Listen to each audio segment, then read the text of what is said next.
Henry and Gordon were lonely when Thomas left the yard to run his branch line. They missed him very much. They had more work to do and had to fetch their own coaches. They didn't like that. James grumbled too. We get no rest, they all complained. But the coaches only laughed.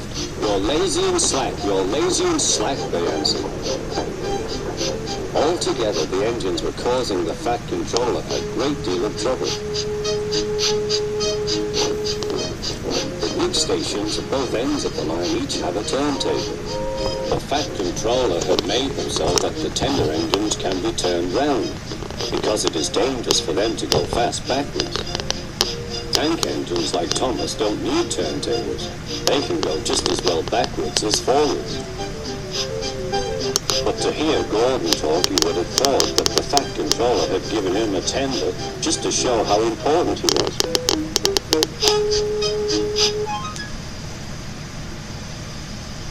You don't understand, little Thomas. We tender engines have a position to keep up.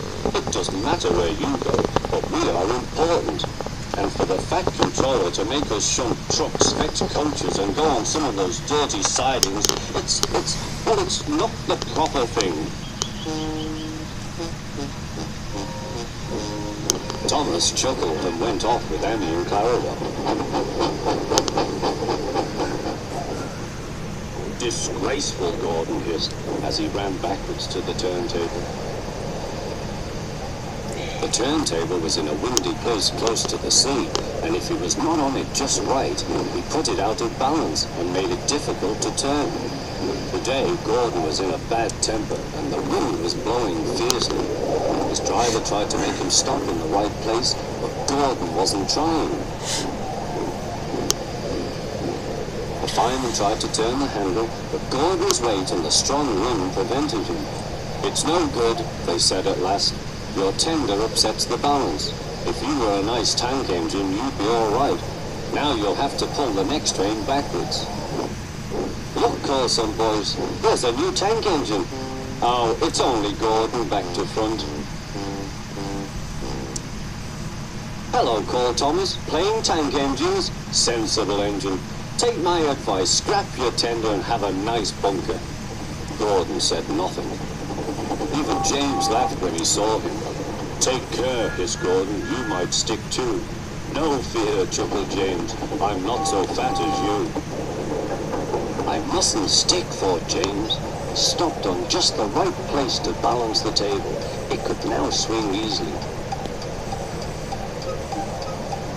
Gordon arrived in time to see everything. James turned much too easily. The wind popped him round like a top. He couldn't stop.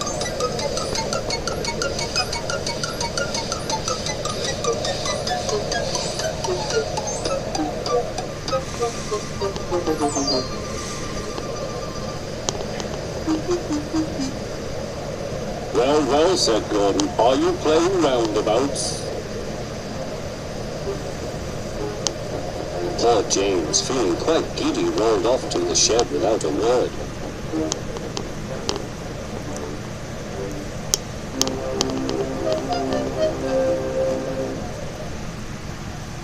That night, the three engines had an indignation meeting. It's shameful to treat tender engines like this. Gordon has to go backwards and people think he's a tank engine. James spins round like a top and everyone laughs at us. And to add to that, the Fat Controller makes us all shunt in dirty sidings. Blech! Listen, said Gordon. He whispered something to the others. We'll do it tomorrow. The Fat Controller will look silly. The engines are decided to go on strike.